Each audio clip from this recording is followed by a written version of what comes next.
우리 하나님께서 여러분과 함께 하시고 이 시간 말씀으로 은혜 주시기를 바랍니다. 이번에 제가 부산으로 가게 됐는데 부산의 해운대에서 좀 머물렀습니다. 지금부터 한 35년 전에 제가 학교에 교목으로 있을 때 세미나를 그쪽에 부산으로 가게 되었을 때 묵었던 장소가 그로리 콘도라는 곳입니다. 아직까지도 그 그로리 콘도가 있는가 하고 살펴보았는데요. 그로리 콘도가 그대로 있더라고. 그런데 그 당시는 그로리 콘도하고 그 해운대 앞에 큰 호텔이 한 개가 있었고 저쪽에 동쪽 편에는 한국 콘도라고 좀 낡아 빠진 콘도가 있었거든요. 근데 이번에 가 보니까 그로리 콘도가 너무 왜소해 보이고 거대한 빌딩들이 해운대 전체를 감싸고 있어서 해운대가 너무 많이 변했구나 하는 그런 느낌이 들어요. 부산 지역에서 아마 살만한 사람들이 해운대 지역에 아파트에서 산다 그러더라고요. 아파트가 한 50층, 60층으로 지었거든요. 굉장히 높은 아파트인데 보니까 어떤 아파트들은 전망이 좋은데 그 높은 아파트 때문에 오션뷰, 바다가 바라보이는 그 전망이 사라진 아파트들, 그 해운대에 살아봤자 별 의미가 없는 것 같은데 그래도 그 아파트들도 비싼 것 같아요.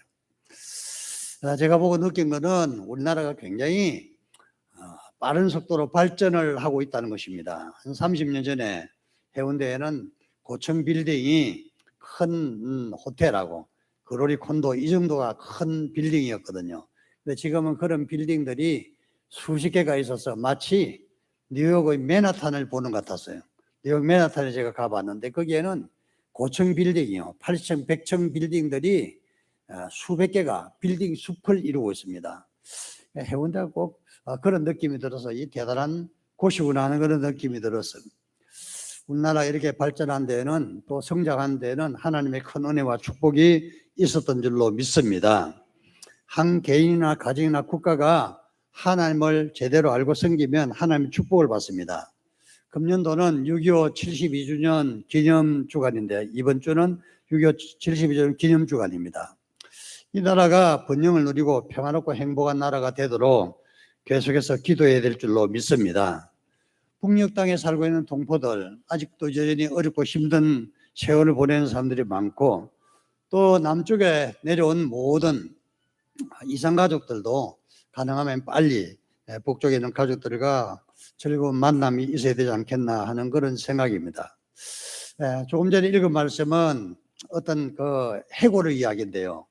마른 뼈들의 이야기인데 나중에 보면은 14절에 보면은 이 뼈들이 다 살아났고 11절 말씀에 보면 이 뼈들은 이스라엘 사람이라고 되어 있고 이 뼈들이 살아나서 살이 붙고 온전한 사람이 되어서 궁극적으로는 14절에 보면 그들이 다 고향으로 돌아가게 될 것이라. 거기서 살아가는 부모 형제를 만나고 일가 친척을 만나서 행복을 누리며 살 것이라고 되어 있는 것입니다. 6.25 72주년을 맞이해서 이 말씀을 통해서 은혜 받기를 원합니다.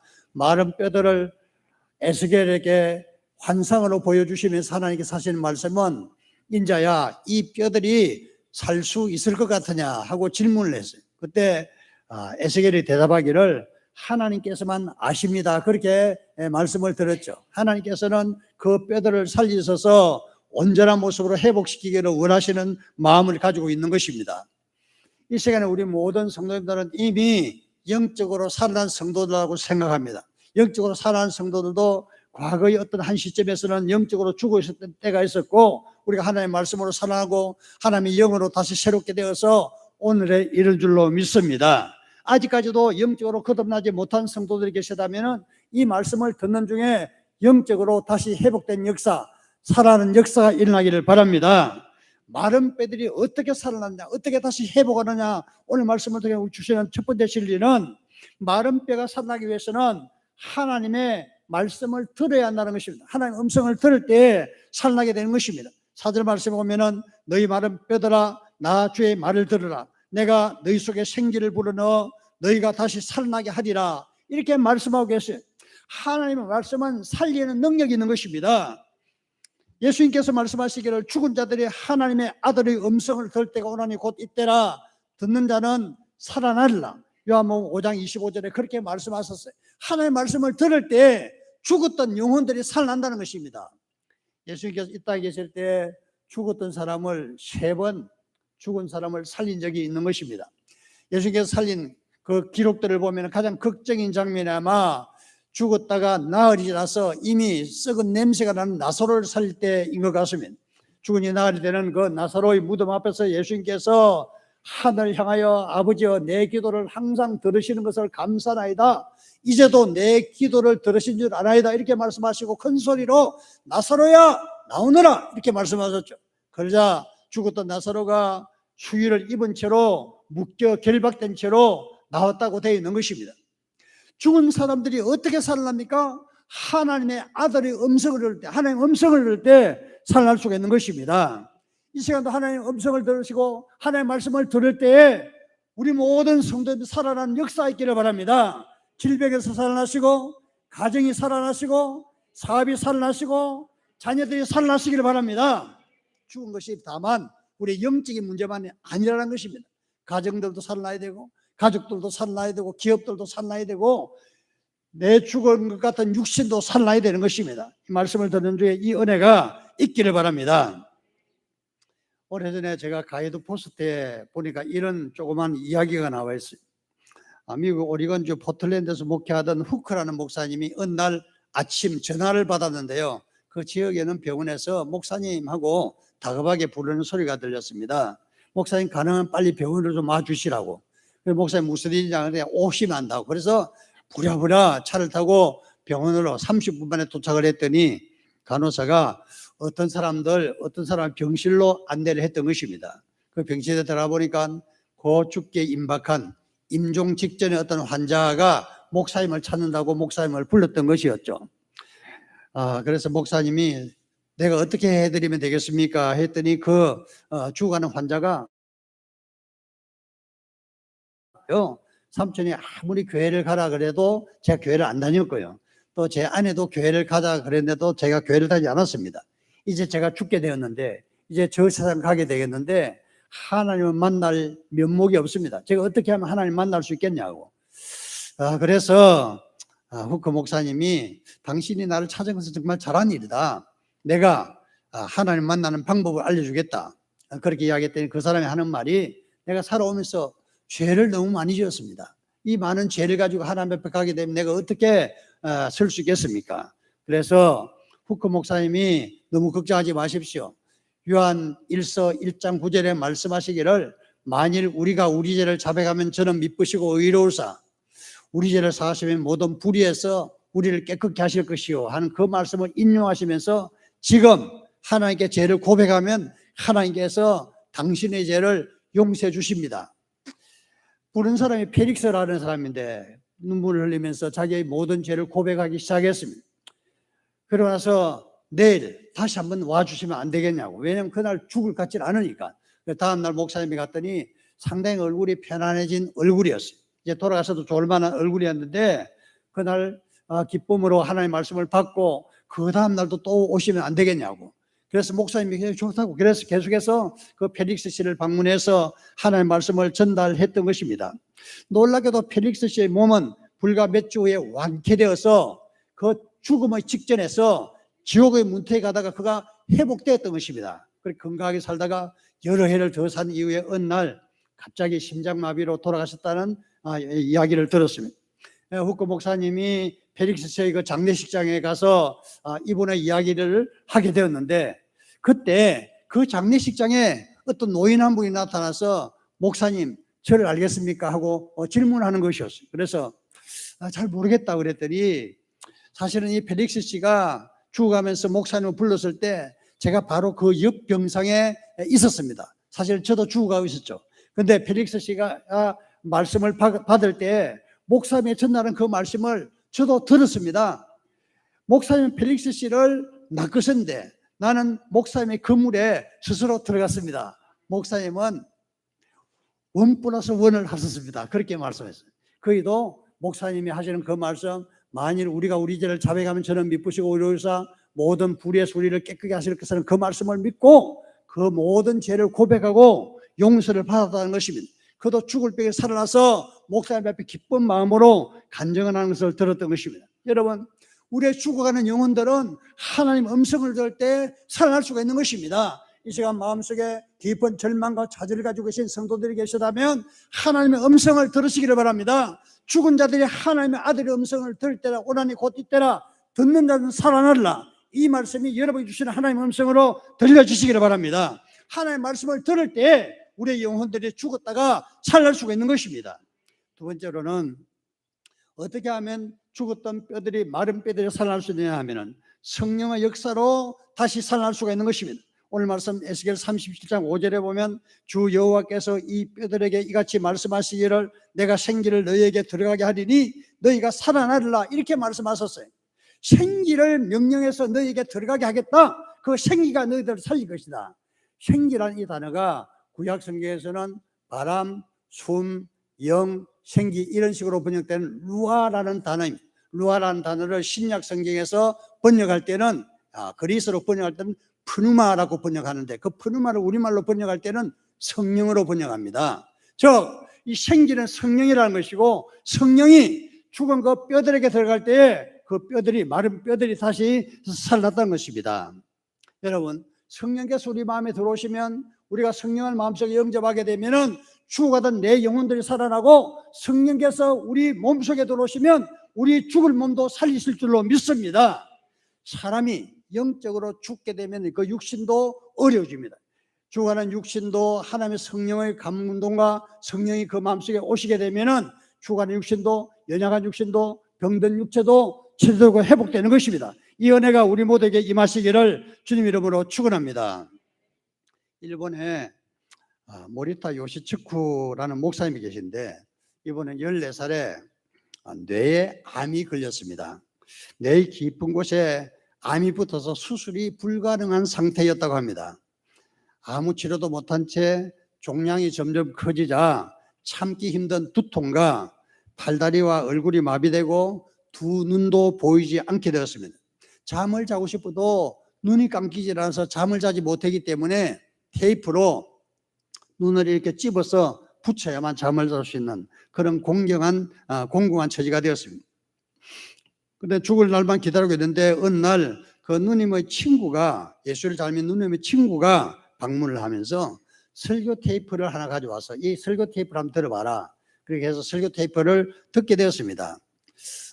병상에서 죽음을 기다리는 사람, 눈도 떠졌다가 감기지도 않는 사람, 너무나 고통스러운 이 사람이 설교 테이프를 듣게 됐는데 일본말로 되는 어떤 목사님의 설교였습니다. 그 설교 말씀을 듣는데 은근히 마음에 좀 들어왔습니다. 설교 듣는 것이 꽤 괜찮았습니다.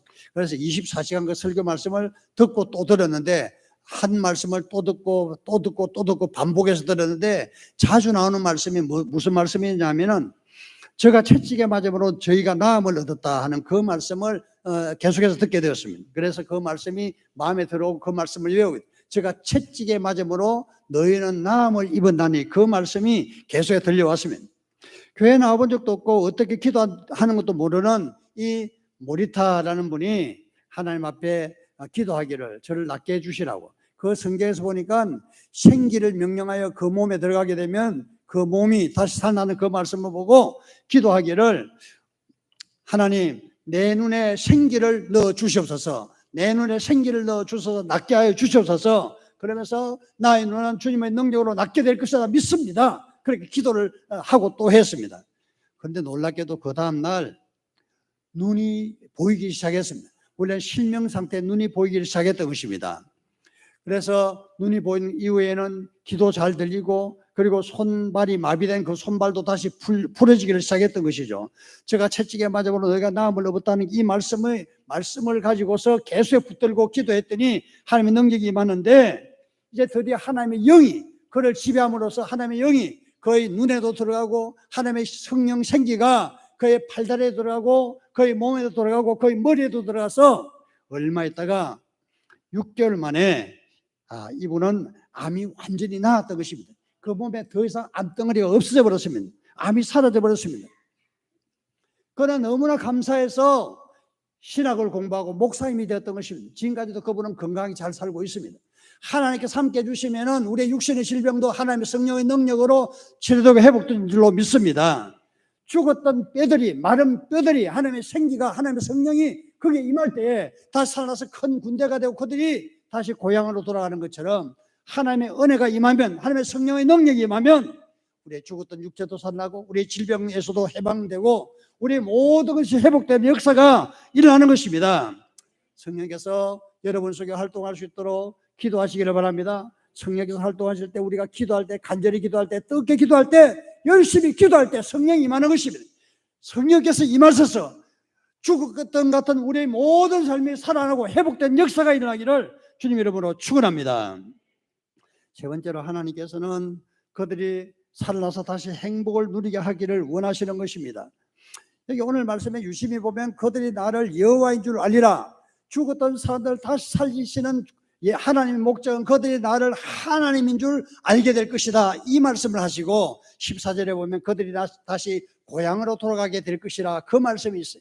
사람이 하나님을 제대로 섬기지 못하는 것은 하나님을 모르기 때문에 그렇습니다. 그런데 말씀을 듣고 하나님을 깨닫고 성령의 능력을 받으면서 하나님을 깨닫게 되면은 우리가 제대로 하나님을 알고 하나님을 섬길 수가 있다는 것입니다. 우리가 하나님을 제대로 섬기게 될 때 하나님께서 은혜와 복을 주시는 것입니다.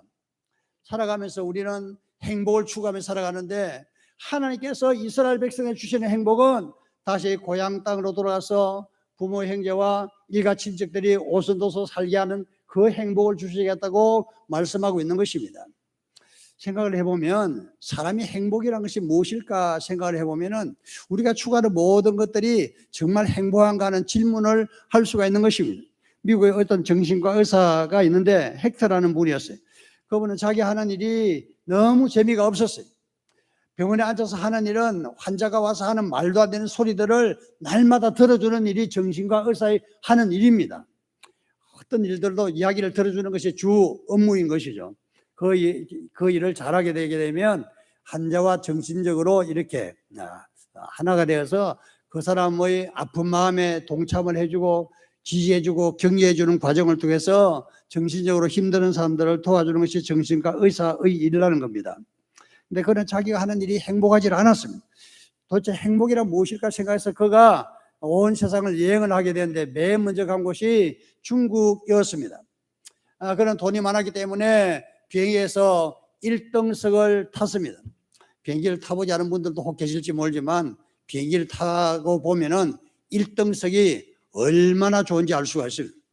비행기를 타고요, 이코노미석이라는 조그만 의자에 앉았다가 비즈니스석이라는 좀 큰 의자가 있는 곳으로 가면은 너무 행복해. 1등석은 말할 것도 없는 것입니다. 1등에 앉아서 온갖 서빙을 다 받아 중국에 도착했는데 그가 가려고 하는 것은 중국의 서부 지역이었죠. 중국의 저 서부 지역, 티베트 쪽으로 가서 거기에 있는 어떤 중들, 스님들을 만날 계획을 세웠습니다. 그 스님들과 이야기를 하는 중에 인생의 행복이라는 것은 자기 자신을 조절하고 절제하는 것이다, 욕망을 억제하는 것이다 하는 그런 말을 들었습니다. 그러면서 그들은 행복하다고 말했어요. 근데 욕망을 절제한다고 정말 행복할 것인가? 캐시머 물음표를 던지면서 그 다음에 아프리카라고 하게 됐는데 마침 내전이 한창 일어나고 있는 그 지역으로 가게 됐죠. 그 내전 지역에서 잘못하면 죽을 위기에 빠졌는데 겨우 천신만고 어떻게 해서 다시 살아나게 되었습니다. 죽을 위기에 빠져보니까 살아있다는 것이 행복이로구나, 그렇게 생각을 했어요. 여러분, 살아있다는 것이 행복한 거 맞기는 맞습니다. 사람들이 죽지 않으려고 온갖 애를 쓰잖아요. 오늘 내가 살아있다는 것은 행복이라 그러는데 살아있는 것이 정말 행복일까 하는 걸 생각을 하고 이제 미국으로 돌아가는 비행기를 타게 됐는데요. 비행기를 타고 한참 가다 보니까 갑자기 기장이 방송을 했습니다. 혹시 정신과 의사 선생님이 계시면은 좀 오시라고. 그래서 기장 있는 곳으로 갔더니 그게 마침 이 정신적으로 좀 힘드는 분이 한 분 계신데 그분이 수술을 하고 이렇게 높은 고도에서는 몸이 굉장히 고통스러운 그런 통증을 호소하는 사람이었습니다. 그게 죽을 것 같은, 너무나 고통스러워서 힘들어하는. 그래서 기장이 고도를 좀 낮추어서 비행을 하게 되었죠. 고도를 낮춰서 비행한다는 것은 기름도 많이 들고 시간도 많이 드는 것을 의미하는 것입니다. 여하튼 그 환자를 그렇게 하면서 그 환자를 이 선생님이 맡게 되었는데 그 환자가 이런저런 이야기를 계속해서 했습니다. 그 통증 중에서도 이야기를 했는데 그 이야기를 한참 들어줬습니다. 드디어 미국의 공항에 도착했을 때 그 환자가 헥터라는 의사에게 고맙다는 인사를 했던 것입니다. 선생님은 정말 훌륭한 의사입니다. 선생님의 성품은 정말 의사 중에서 최고입니다. 선생님은 나에게 귀를 기울여 주셔서 정말 감사합니다. 정말 고맙습니다. 선생님이 귀를 기울여 준 그것은 바로 사랑이라고 생각합니다. 환자가 그런 말을 했는데요, 이 의사가 너무나 감동을 받았어요. 세상에 내가 다른 사람의 이야기를 들어주는 것이 그렇게 다른 사람들을 기쁘게 하는 것이구나. 내가 정신과 의사를 선택한 것이 정말 잘된 것이다. 내가 하는 일이야말로 세상에서 가장 보람된 일이구나 하는 것을 깨달았다고 합니다. 제가 드리는 말씀은 자기가 하는 그 일이 하나님께서 나에게 주신 일이라는 것이고 그 일을 함으로써 행복을 얻을 수가 있다는 것입니다. 여러분에게 맡길 일이 무엇이든지 간에 잘 하시기를 바랍니다. 그리고 우리 삶의 모든 조건들은 이스라엘 백성들이 고향을 떠나서 포로로 되어 있는 상태에서 그 포로된 상태에서 꿈에도 그리던 그 일이 바로 고향에서 가서 그리운 형제 부모들과 함께 오순도순 사는 것이라는 거죠. 우리는 모두 다 그런 혜택을 누리고 있는 것입니다. 부모님들과 형제 자매들과 함께 같이 평화롭게 살고 있는 것이죠. 이것이 우리에게 행복이라고 믿습니다. 제가 이번에 여행 가면서 깨달은 진리 중에 하나도 그런 것입니다. 제가 이번에 부산에도 가고 저 순천에도 가게 되었는데 곳곳에서 너무나 귀하게 대접을 하고 환영을 하고 그냥 융숭하게 생각을 해서 정말 분에 넘치는 그런 생각이라고 생각했습니다. 부산에 갔더니 우선 대게를 먹으러 가자 그래요. 그래서 대게가 얼마쯤 한지 검색을 보니까 1인분에 8만 원씩 하더라고요. 깜짝 놀라서 우리 대게 안 먹겠다고. 어떻게 1인분에 8만 원씩 먹냐 그러니까 장로님인데 목사님 대접 한번 하려고 그래요. 그래서 일단 대게는 안 먹겠다고 거절을 했습니다. 여하튼 마음만 받겠다고. 곳곳에서 최고로 좋은 것들을 대접하려고 해서는 그런 사람들을 만나게 되어서 참 내가 무엇이간데 이렇게 하나님께서 은혜를 베푸시는가 하는 그런 생각을 했습니다. 여러분 사랑하는 형제들, 자매들, 부모님들 항상 잘 대해주시기를 바랍니다. 그것이야말로 우리가 꿈꾸는 행복인 것이고 궁극적으로는 우리 만민교회가 우리 영혼의 집이고 이곳에서 만나는 모든 형제 자매들이 하나님 안에서 형제 자매인 것입니다. 형제 자매들에게 잘 대해주시기를 바랍니다. 그렇게 해주시기를 바랍니다. 일부 예배 끝나고 나서 어떤 권사님이 또 몸이 아파서 상담을 하는데 말씀하기를 목사님 제가요 목사님들과 장로님들을 식사 대접 한번 하고 싶어요 그러시더라고요. 정말 훌륭한 생각이라고 잘 생각하셨다고 그랬더니 하시는 말씀이 근데요 그것보다 더 먼저 말씀드릴 게 있어요 그러더라고요. 그래서 뭐냐 그랬더니 목사님께서 그 설교 시간에 이야기하셨잖아요. 제가 광고 시간에 설교 시간에 이야기했다. 설교 시간에 식탁하는 거 있잖아요. 그거 제가 할게요 그러시더라고요. 할렐루야. 그래서 정말 귀한 생활을 가셨다고 그랬더니 좀 착각을 하신 것 같아요. 그 모든 비용이 60만 원밖에 안 된 줄 착각하셨다고. 그래서 60만 원 하면 다 된다 그래서 한다 그래서 60만 원보다 좀 돈이 좀 더 들어요. 한 800만 원 좀 들어요. 그랬더니 그만큼 하지 못하 그러면 제가 120만 원 하나님께 드리겠습니다. 그러시더라고요. 어쨌든 제가 말씀드리는 것은 우리가 만민교 안에서 한 형제 자매로 만나고 또 다른 분들을 대접하는 그 마음을 가지고 또 대접을 받기도 하는 이런 마음이 우리의 행복이라는 것입니다. 만민교회에서 행복을 누리면서 신앙생활 하시고 여러분 가정이 정말 가정천국이 돼서 행복한 가정이 되시기를 마른 뼈들이 살아나는 그 비전과 환상들이 여러분의 가정에서 여러분의 사업의 직장에서 우리 교회에서 이루어지기를 주님 이름으로 축원합니다. 기도합시다.